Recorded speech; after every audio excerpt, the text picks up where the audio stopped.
Ladies and germs, welcome back to Crypto Scene Investigation, where we have a look at various crypto projects and ask ourselves whether or not they're going to be worth investing in. If you like what I do on this channel, please consider liking and subscribing. That would be delicious. Also, if you'd like to comment and maybe tell me what you think of the video when it finishes or when you're ready, that would be delightful. If you want to say some nice things, then that would be awesome. If you want to say some harsh or negative things, please don't just be like, you suck, get a real day job. Say stuff like which is going to be constructive or helpful, or say stuff which can also help other people in terms of the information which you provide, especially if you add any extra sources to it. And also one other disclaimer before we jump into the deep end is this is not to be considered as financial advice. Please do not take it as such. So here we go. API3. Interesting. First of all, this is one of the higher market cap tokens, so its current rank is 305, and we're currently at 185 in terms of its market cap, which is pretty high. It's pretty good. So they have a total supply of, from what I saw, they said that it has a total supply of 1 million. So I'm not exactly sure where it's getting. Sorry, max supply of 1 million, I believe. So I'm not sure where it's getting that total supply from. But it doesn't look like it's been fully approved yet. It hasn't been submitted by the actual project or verified by the CMC team.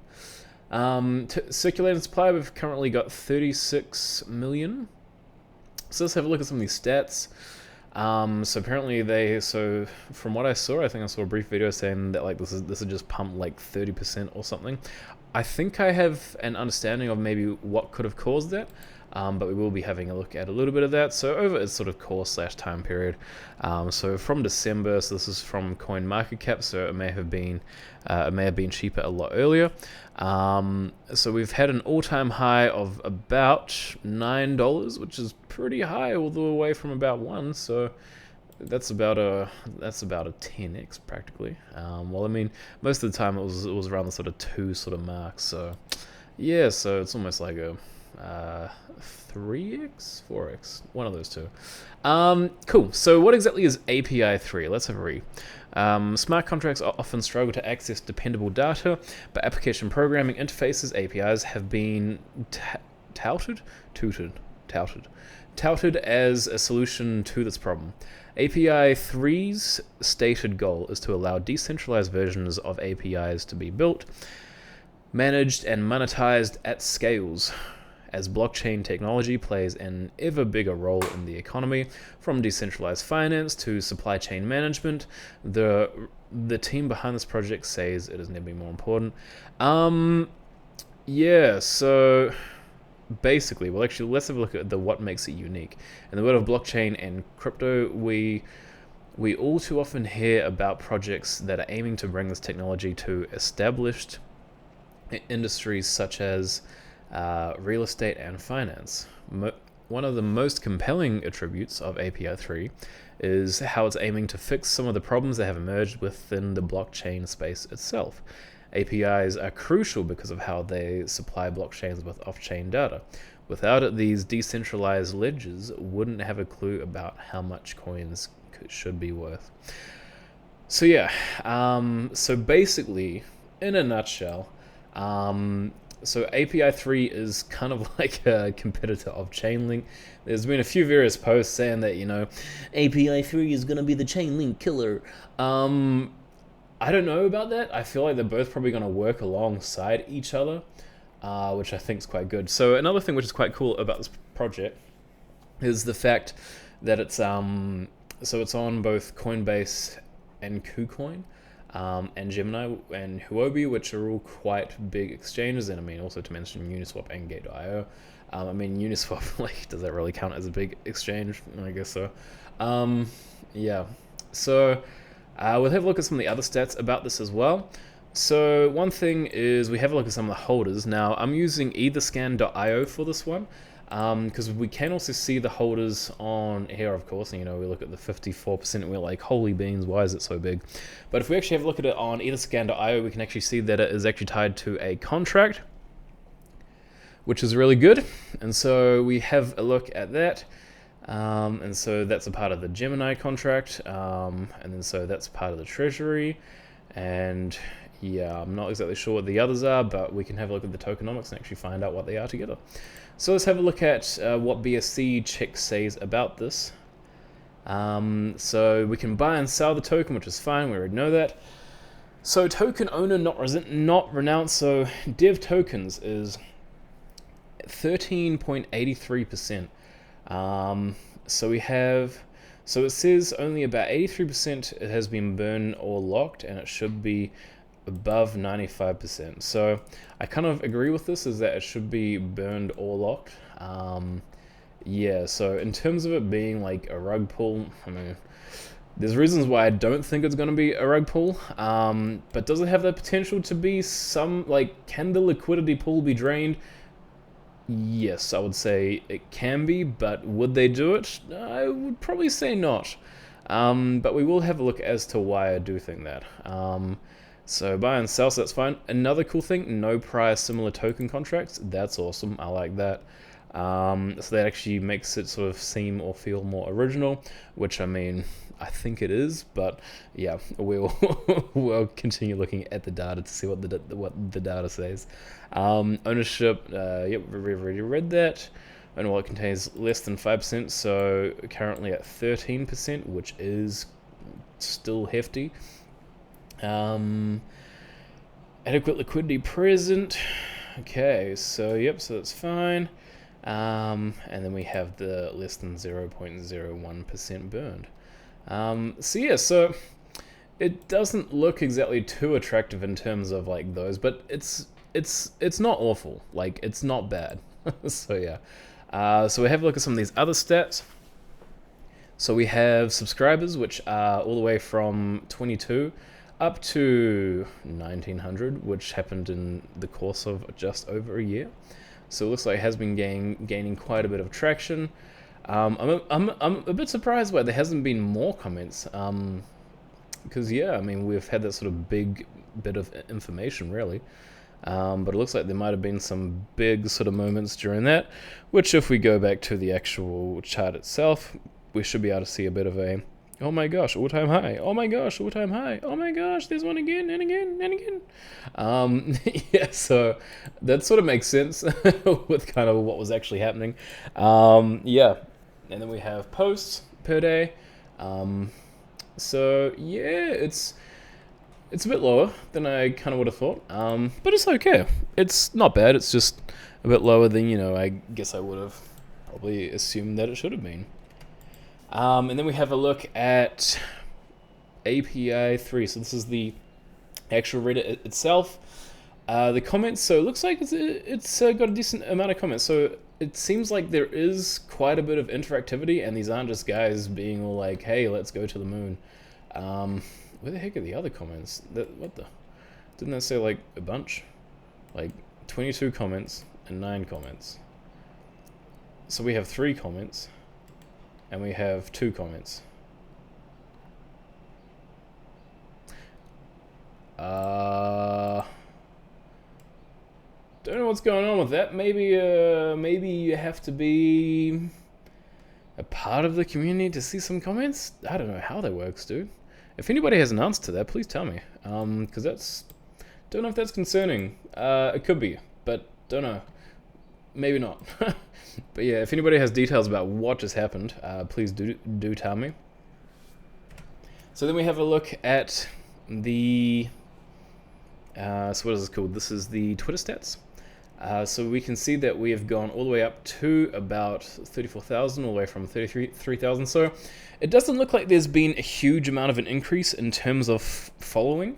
To be honest, this coin, from what I have seen of it, feels a bit like a sleeping giant, in the sense that I think it can get bigger than what we've seen. Yeah, so in terms of Twitter, I mean, maybe a bunch of people who follow the project just don't like Twitter, I'm not sure, but yeah. So I'm not trying to like defend them hugely or anything, but yeah. There hasn't been a huge amount of social interaction, although the coin has gone up pretty heftily. Yeah, so that's just a bit random. So from what I have seen of their actual posts, it doesn't look like they are, what is it called? It doesn't look like they are shillers, I guess is a lack of a better word. It looks like they actually don't just have sort of bots. They don't have people who are just sort of like posting just for like scams or whatever. But here's something which I found interesting. And I did a video on this the other day, so I can link it up the top right if you want to click onto it. But they say, announcing that we will be bringing the API3 Alliance to Near Protocol. Yeah, giving the developers access to over 180 API providers. Like, I think that's awesome, man. I mean, I love the Near protocol. I think it's fantastic. Yep, I think that they are very good. So we then have a look at some Google Trends. So over the last 12 months, it's been all right. It's they sort of had that big boom in April, and they've had a slightly big boom on November the 24th, which was, yeah, so that's sort of like around there-ish. And then it was sort of steadily going down from there as well. So it's not really that unattractive. And then so over the last 90 days, we'll still see November there. But let's actually have a look at over the last 30 days, because I believe that, oh wow, so December 31st, I honestly thought it was going to be around there at some point. Yeah, maybe I'm just late to the game.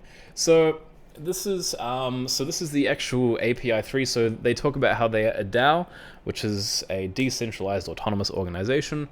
Actually, what I think is more important to look at before we look at the DAO, sorry guys, would be, no, actually we will, the governance token of the API3 DAO. API3 is the native token of the API3 project. It gives its holders the right to take part in the governance of the API3 ecosystem through the API3 DAO. To generate shares in the API3 DAO, token holders have to stake the API3 tokens into the insurance pool, which also gives them access to weekly staking rewards. So they do have a little bit of extra details about that. Annual rewards, APY, 26%. I mean, it's decent, man. I think that's more than USDC. If I'm right. Yeah. So we have a look at some of their roadmap, and this kind of bugs me a little bit, to be honest. So this kind of triggers me, is that the fact that their roadmap does not show dates. I can't tell if a bunch of these things have been implemented or not. I mean, I can go based on this, but it says where we are now. Oh, okay. So I see. So I think that maybe all of these have been done, and then these are to come. Okay, cool. I wasn't able to understand it before, because I was like, there is an arrow up here, and then like, do you like start from there, and then it comes down here, like what has actually been done? But anyway, okay, I think I do actually understand this now. So yeah, so it looks like they're still improving a bunch of the API things. Also, so the really cool thing with this is that these guys are both doing, so pretty much all of their stuff which they're trying to work on is based around blockchain and Web3. So I mean, it's on the blockchain, but Web3 is its sort of main, I guess, focus, which I think is fantastic.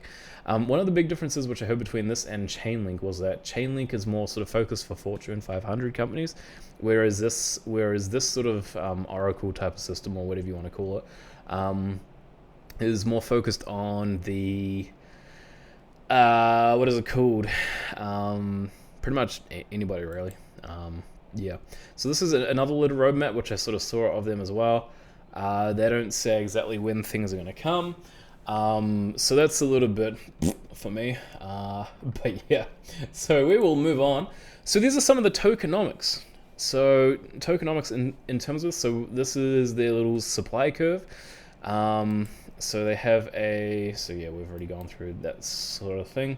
So this is the more important information which we need to know. So we're currently in January of 2022, and as we can see, we have the founders up top, and then we have the ecosystem, and then we have partners, then we have public, and then we have seed investors, and then we have pre-seed investors. So as you can see, it doesn't seem to be outweighing too much, and it seems like most of the public is actually going to be holding it. until we reach probably about this point in the curve, which is May 12th, 2024, which is where the founders will then actually hold the majority. Then the next one, the ecosystem, and then the next one will be the public underneath that. So one thing which sort of puts me off a little bit about this project is the fact that 30% of the API, 30%, sorry, of the distribution is being given to the API3 founders and the team and the team. So although that is vested over 3 years with a 6-month cliff, I don't know, man. It's 30% is a heck of a lot. So yeah, and then we also have a look at some of the other people who actually have access to this token as well. So the API3, so I believe that this is the, it doesn't say here, the API3 DAO to build the project's community and ecosystem vested over 3 years with a 6-month cliff. Doesn't say which one that is. Oh, ecosystem. Oh my gosh. Sorry, guys.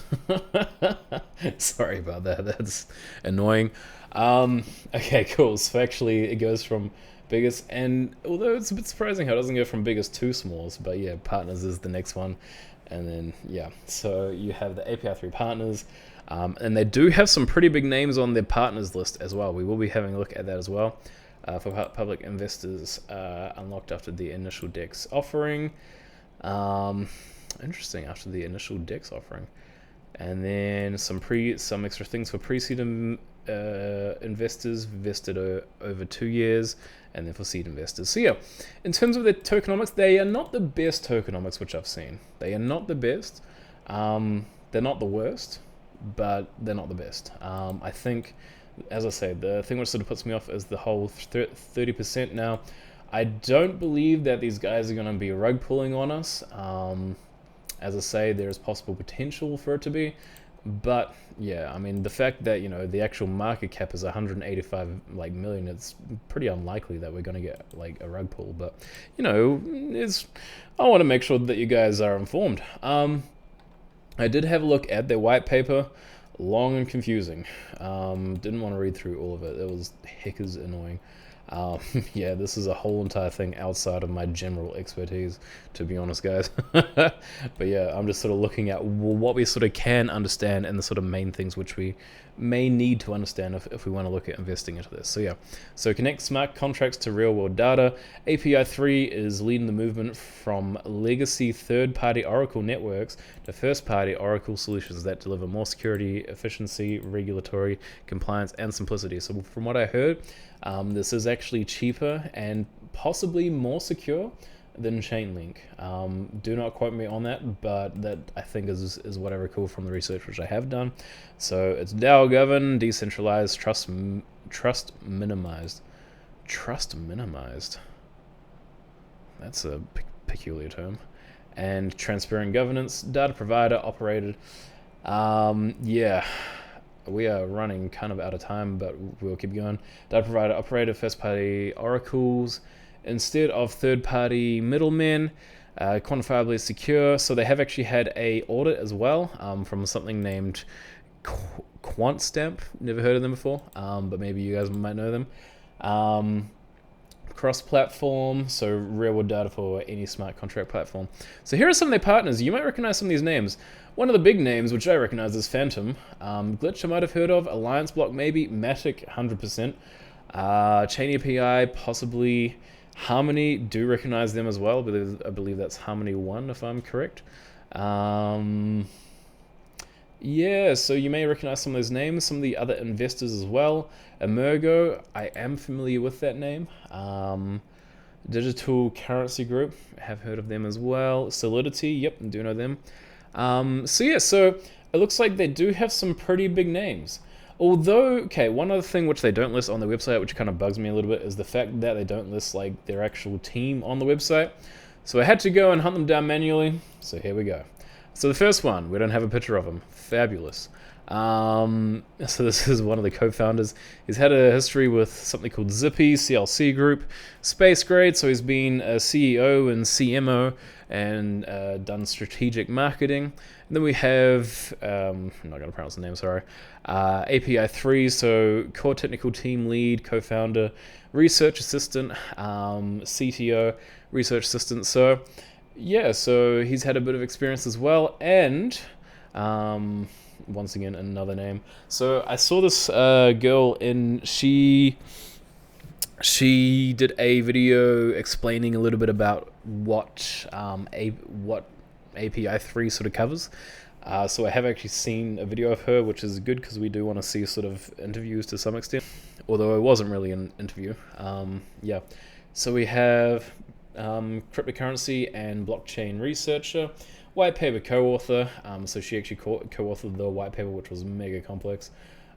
Software engineer. So this chick's a smart chickie, man. So yeah, so in terms of the actual experiences, I haven't exactly been that convinced, other than this like last chick. I mean, but she's only really co-authored the white paper though. So I mean, I'm not fully convinced in terms of their actual historical expertise that this is going to be like the bee's knees in terms of the actual project itself. I'm not trying to, spread FUD about it, but I'm just sort of saying like, yeah, I would have probably had liked maybe a little bit more, I don't know, background or experience behind it. But remember, this doesn't mean that it's a bad project, okay? This doesn't mean it is a bad project. I mean, lots of people can do things without having a great amount of experience. So, yeah. I mean, yeah. So anyway, my last thoughts on the actual token itself. So it is a token, by the way. It's not a coin. It is a token. Just bear that in mind. My last thoughts. It's possibly worth investing in, to be honest. I think that if it's going to do anything like Chainlink, that we're probably going to be in a nice ride if you are to invest in it. But certain things which is sort of would be holding me back from investing in it would be, number one, the team's experience is a bit iffy-ish. Number two, the roadmap doesn't actually have proper dates. Number three, the actual tokenomics could be better. I don't really like the fact that like the team holds the majority, but I mean, you could say that's fair, right? Like, I mean, for the team to hold the majority. But yeah, so I mean, those are sort of other things. And well, I would probably, like, if I wanted to take more of a risk, I would have probably preferred this to be a lower market cap. But in order for me to sort of signify that it's a little bit safer to invest in, to have a market cap which is at 185 mil is a pretty good sign. So anyway, guys, that is my video. Thank you for watching. Please consider liking and subscribing if you haven't already. I've got a little Patreon if you want to join it. If you want to, help your boy do these videos. Every little bit counts, If you want to be a backer or a supporter or an advocate, you'll be my little CSI team. Anyway, have a wonderful time.